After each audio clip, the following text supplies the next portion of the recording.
Този породист хубавец не се отличава по нищо от повечето немски овчарки. Оказва се обаче, че е куче с история.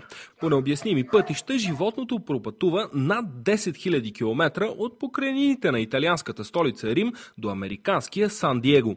В това нямаше да има нищо изненадващо, ако хайванчето не пътуваше без стопанина си.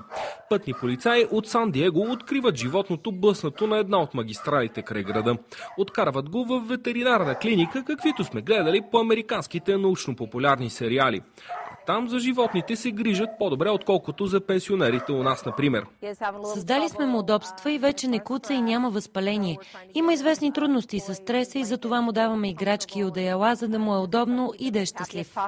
Та въпросните зоолюбители установяват, че животното е оборудвано с чип.